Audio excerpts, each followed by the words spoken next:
Ya, bismillahirrahmanirrahim. Assalamualaikum warahmatullahi wabarakatuh. Jumpa kembali dengan saya di channel Ayo Matematika. Pada video kali ini saya akan membahas materi tentang turunan fungsi aljabar. Materi ini saya khususkan untuk siswa saya di kelas 12 IPS 2 yang akan belajar tentang limit fungsi aljabar, di mana nanti pengerjaan limit fungsi aljabar akan menggunakan cara turunan fungsi gitu ya. Untuk mencari nilai limit itu tidak selalu menggunakan turunan gitu ya, bisa juga dengan pemfaktoran. Tapi agar lebih mudah atau kalian punya referensi lain dalam membahas soal limit, maka akan saya jelaskan terlebih dahulu tentang turunan fungsi. Oke, saya tidak akan menjelaskan rinci awal mengenai apa itu turunan fungsi karena nanti akan saya jelaskan secara khusus. Mungkin saya akan jelaskan secara instan saja, lebih simpel untuk mengenai turunan fungsi.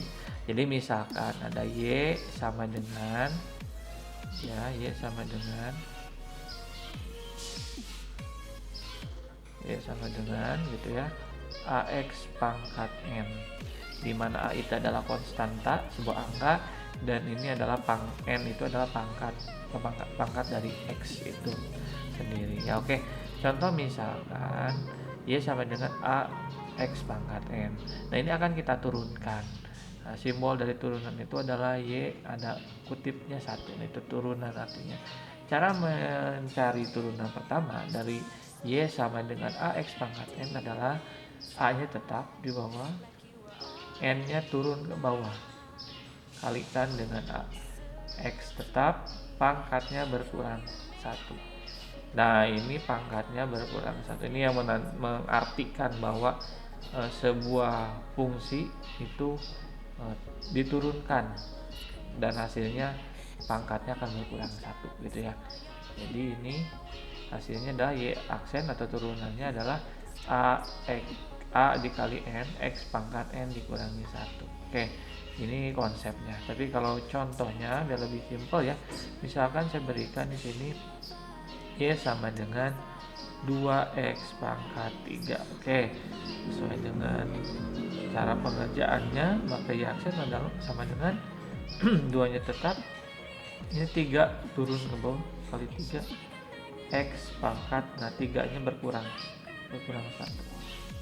Maka jawabannya adalah 2 kali 3, 6, X pangkat 3 kurangi 1, 2. Jadi turunan dari 2X pangkat 3 adalah 6X kuadrat. 2 kali 3, 6, dan 3-nya berkurang 1 jadi 2. Oke, contoh lain misalkan ada Y sama dengan misalkan 3X pangkat 5 begitu ya. Maka Y aksennya adalah 3, 5-nya turun ke bawah, X pangkat 5-nya berkurang 1. Maka jawabannya adalah 15, X pangkat 5 kurangi 1 adalah 4 gitu ya. Jadi itu konsep dari turunan fungsi. Nah, ini turunan fungsi ini akan kita gunakan nanti dalam pengerjaan soal limit fungsi aljabar. Oke, saya hapus dulu ya. Oke, contoh lagi misalkan yang lebih panjang ya, misalkan Y sama dengan 3X pangkat 3 dikurangi 2X kuadrat ditambah 5X dikurangi 1. Oke, kita turunkan ya. Nah, ini 3 yang atas turun, yang atas pangkatnya berkurang 1. 2, ini kurangi kurangi 2 kali ini 2 yang atasnya turun, pangkatnya di atas berkurang 1. Nah, untuk yang 5X, nah karena X nya adalah pangkat 1 ya, kalau diturunkan ini X nya kalian tinggal hilangkan saja, karena nanti X pangkat 1 kurangi 1 adalah X pangkat 0. X pangkat 0 adalah 1. Jadi berapapun angka yang di depannya, kalau X nya pangkat 1 maka hasilnya adalah konstanta. Berarti 5X diturunkan jadi 5. Jika 10X ya 10. 7X berarti 7 gitu ya. Jadi tinggal konstantanya saja karena X diturunkan jadi angka 1 gitu ya. Nah, kalau misalkan ada konstanta tidak ada variabel x nya, diturunkan hasilnya adalah 0 ya. Jadi berapapun konstantanya kalau diturunkan hasilnya 0. Jadi tinggal dihitung. Ya, aksen sama dengan 3 kali 3 adalah 9, x pangkat 3 kurangi 1 adalah 2, 2 kali 2 nya 4. Nah, ini 2 kurangi 1 adalah 1, bisa ditulis, plus 5.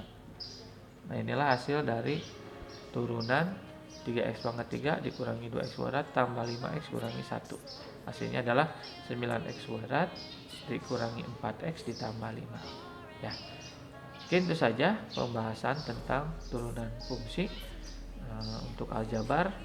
Semoga bisa dipahami. Apabila ada hal yang tidak dipengerti, silahkan japri saja ke nomor WA saya untuk lebih jelasnya. Terima kasih atas perhatiannya.